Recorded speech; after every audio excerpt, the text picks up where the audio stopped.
Here's the big challenge of life. You can have more than you've got because you can become more than you are. That's the challenge. And of course the other side of the coin reads, unless you change how you are, you'll always have what you got. I have found in my experience that income does not far exceed personal development.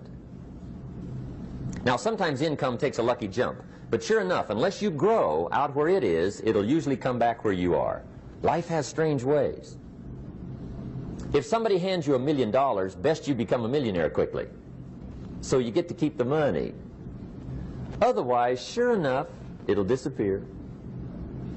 Somebody once said, if you took all the money in the world, divided it up equally among everybody, it would soon all be back in the same pockets. Incredible. Success is something you attract, not something you pursue. Success is looking for a good place to stay. So instead of going after it, you work on yourself. Personal development. See, the major question to ask on the job is not what are you getting. The major question to ask on the job is what are you becoming? See, the big question is not what am I getting paid here. The big question is what am I becoming here? Because true happiness is not contained in what you get. Happiness is contained in what you become. So that's our major subject for tonight, personal development. Of all the assignments Mr. Schoaf gave me at age 25, this was probably the most difficult. In fact, I'm still working on this one. I think it's an unending challenge to see what you can become. The next subject is called basic laws. And it's good to study the basics. And I call these basics primarily because they come from the Bible. Now, I'm not a theologian or a minister, and that'll be apparent. But Mr. Schoaf taught me that the Bible was a good textbook for ideas and stories and success equations, how to live the better life. I found out that was true. He also taught me that the Bible is as practical as it is spiritual, and I found out that's true. If you look at your bank account and your income and you're not happy, there are several places in the Bible to check to see what the heck's wrong so you can make the changes. And we're going to cover some of those tonight, called basics. Okay. The next subject is my favorite, setting goals. Mr. Schoaf taught me how to set goals. What a favor that was. One morning at breakfast, shortly after I met him, he said, Jim, let me see your current list of goals, and let's go over them and talk about them. He said, maybe that's the best way I can help you get a better direction started. And I said, I don't have a list. He said, well, is it out in the car or home somewhere? I said, no, sir. I don't have a list anywhere. He said, well, young man, that's where we got to start. He said, I can tell you right now, if you don't have a list of your goals with you, he said, I can guess your bank balance within a few $100s. Which he did. And that got my attention. I said, you mean my bank balance would change if I had a list of goals? He said, drastically. That day I became a willing student how to set goals. And sure enough, learning how to set goals changed my life. And I often wondered why no one had ever taught me how to set goals up until age 25. I went to high school, but if they offered it, I missed it. I went to college for a year, never heard it. I worked for Sears. Really. And to my knowledge, Sears never taught it. Right? How to set goals. So here I am, age 25, married, my family's starting, I've been to college, I'm working, and I still don't know how to set goals. But fortunately, when I was 25, I met the man who taught me how, and it revolutionized my whole life. Economically, socially, personally, it's incredible. So I want to share with you tonight what Mr. Schoaf shared with me, how to set goals. It can be a life changer. Okay. The next subject is the negative part of the seminar. Life is part negative, so we got to talk about the negative. And this subject is called diseases of attitude. Diseases of attitude. There's a lot of things that can wreck your chances to do well. We live in a rather dangerous world, so you got to be not only wise, you got to be careful.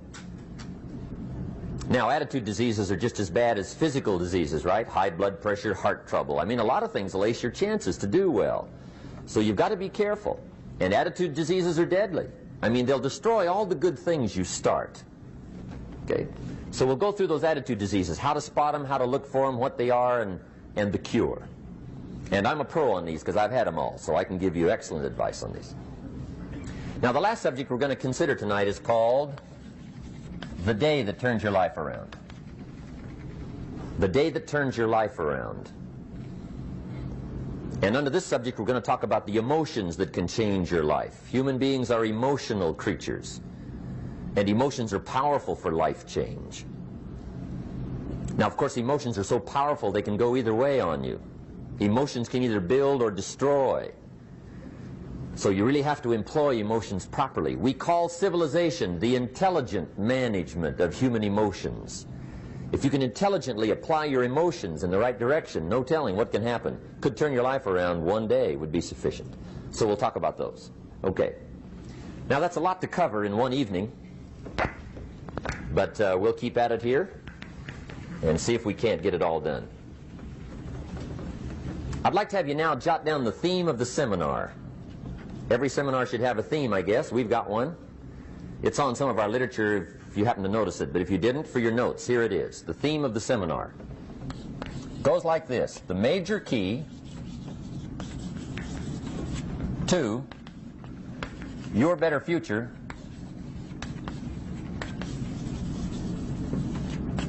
is you. That's the theme of our seminar tonight. The major key to your better future is you. And I'd like to have you underline two words just to give it some added punch. Underline the word major and the word you, so that it reads, the major key to your better future is you. Now, my first suggestion is transfer this to a card or something where you can put it up, where you can see it every day. Preferably put it up where you can see it at the beginning of the day, before you go off to put the day together. This is a good phrase just to glance at, to keep in mind as you're putting the day together. It's called the silent seminar. If you'll just let this talk to you during the day, I found it to be tremendously helpful. The major key to your better future is you. For a big share of my life now, I didn't have this one quite figured out, among a lot of things I didn't have quite figured out. Many things used to puzzle me back in those early days. I used to wonder why two people could work for the same company, one make twice as much money. Now, see, that used to puzzle me. And maybe they were the same age, graduated from the same school, live in the same community, work for the same company, with the same products and the same services. They've got the same traffic, the same problems, and one makes $1,000 a month, the other one makes $2,000 a month.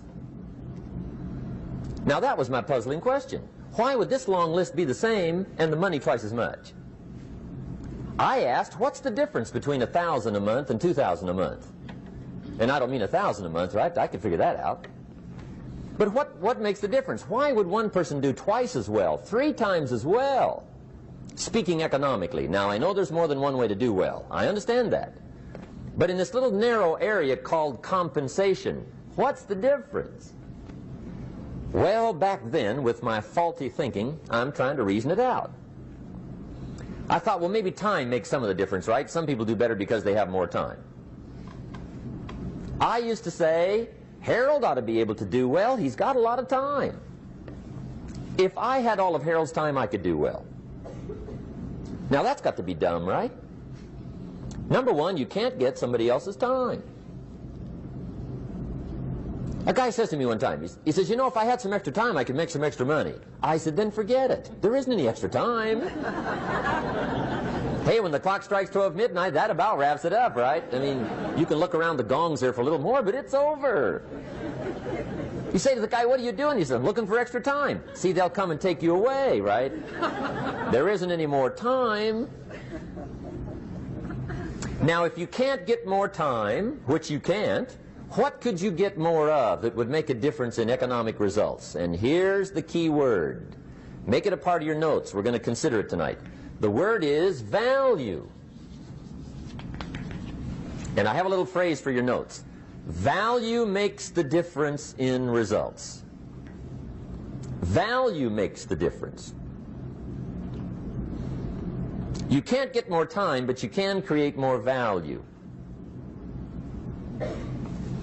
Now here's the first lesson of economics. Everybody should learn it from the time they're old enough to understand what a dollar means, how to earn one, how to get one, how to keep one, what to do with it.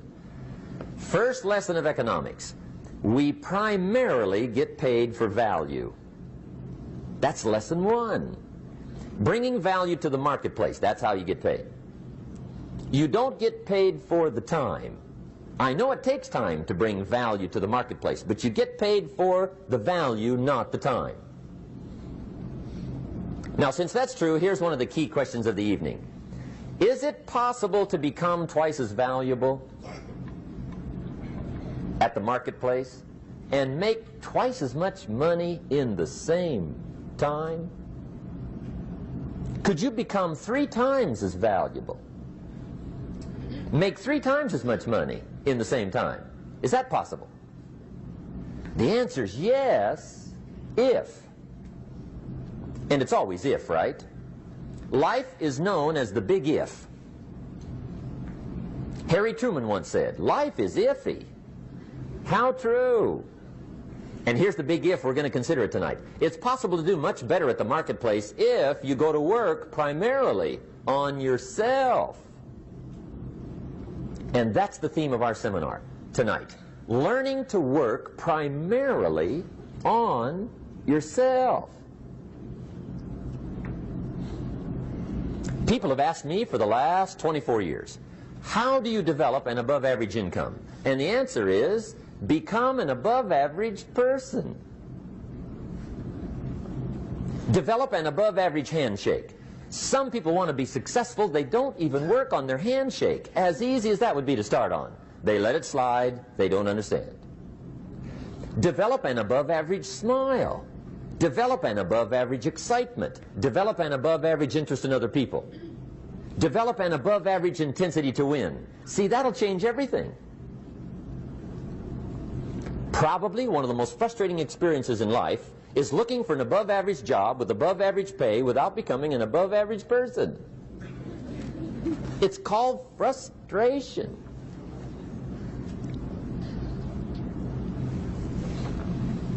And Mr. Schoaf gave me probably the greatest clue he gave me when I first met him. He said, Jim, if you want to be wealthy and happy the rest of your life, just learn this lesson well.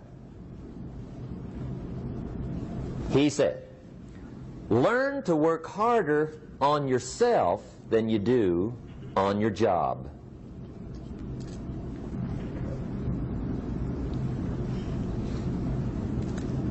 Then Mr. Schoaf gave me probably one of the most important clues among so many things he taught me, but this was in those early days. Mr. Schoaf was very kind, but he was also very abrupt. And he had these interesting questions to ask. I'm giving him a little rundown one day on how things hadn't worked out for me. He said, Mr. Rohn, I've got the answer for you if you will listen carefully. And listen carefully I did that day and for the next 5 years. If somebody's wealthy and happy, you gotta listen. He said, Jim, I've only known you a short time. But he said, it's already my honest opinion that for things to change for you, you've got to change. That wasn't quite the answer I was looking for. But that's the answer he gave me, and I pass it along to you on this warm summer evening in Anaheim, California, 1981. For things to change for you, you've got to change. Otherwise, it isn't going to change. Before I met Mr. Schoaf, I used to say, I sure hope things will change. Right? That seemed to be my only hope. If it isn't going to change, I'm in serious trouble. And then I discovered it isn't going to change, so I'm in serious trouble.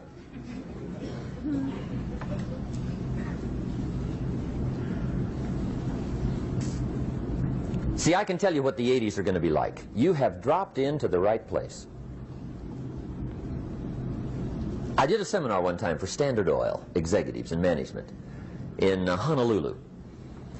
And we're having a conference one day on this big conference table.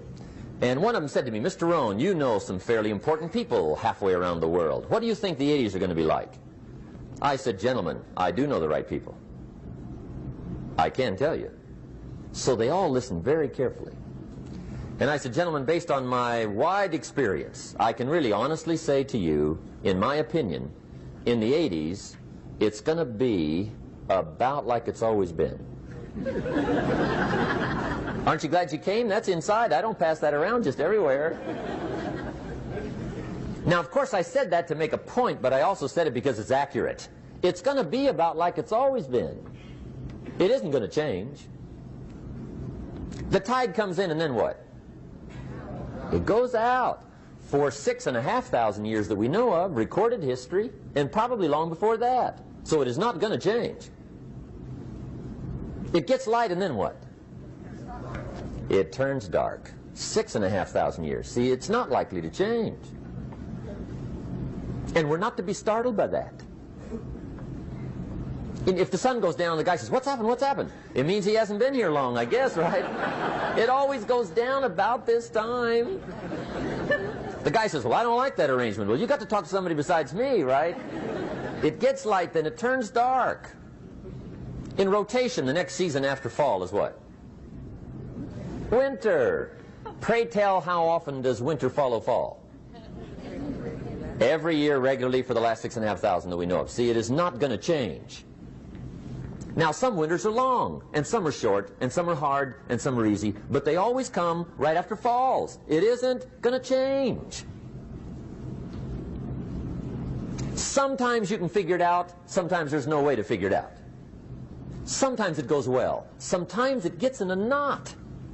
Sometimes it sails along, sometimes it gets in reverse. See, that's not going to change. The last 6,000 years reads like this: opportunity mixed with difficulty.